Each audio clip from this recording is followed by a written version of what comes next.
Fulcrum Point New Music Project is a leader in sound art.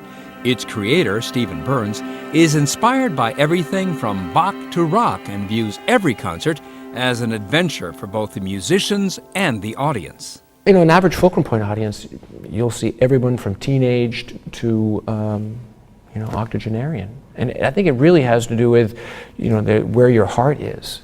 What's your adventure zone? It's like, maybe you can put that as instead of an IQ or an EQ, it becomes an AQ, your adventure quotient. And what are you willing to put on the line? What are you willing actually to leave at the door?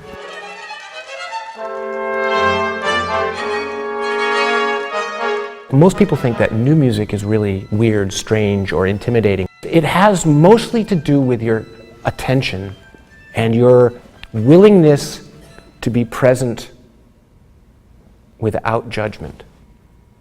Willing to be present with appreciation and to really understand the difference between judgment and appreciation. Sparks flew at one performance when this barrier-busting new music ensemble collaborated with the Nature Conservancy, creating a work celebrating fire.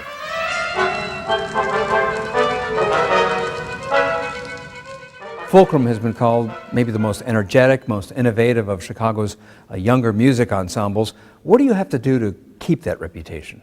What makes great culture, what makes great art what it is this constant innovation, change, variation, and discovery of something new. Burns thrives on cross-cultural collaborations, like this one, celebrating the opening of Chicago's Spertus Institute of Jewish Studies. Their only request was very upfront. They said, we wanted to have an element of Hebraica, of Jewishness. And I thought, wow, wouldn't it be great to have the ram's horn, the shofar, played as part of this piece.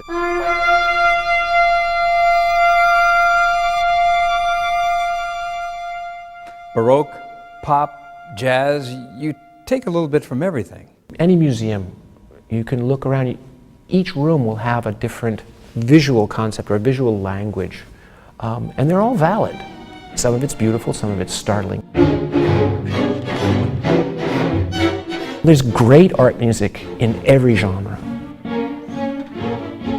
The upcoming concert of ours is a celebration of art music in the film world.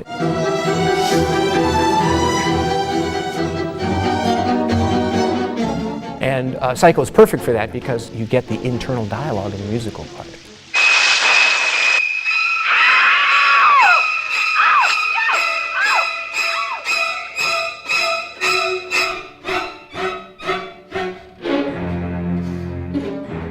Some purists might look at your music and say, why not just the classics?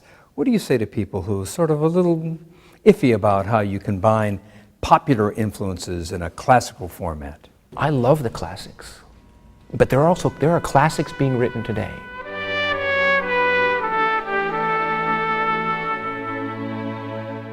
One has to be very, very careful not to create absolutes about what is pure art.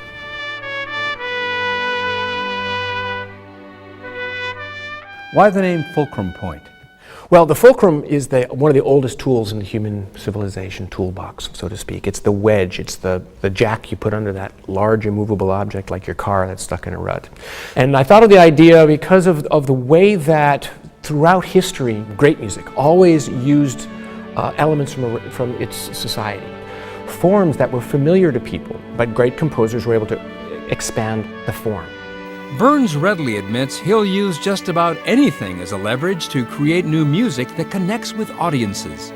In the end, he thinks, they'll appreciate having had their world expanded by the Fulcrum Point experience.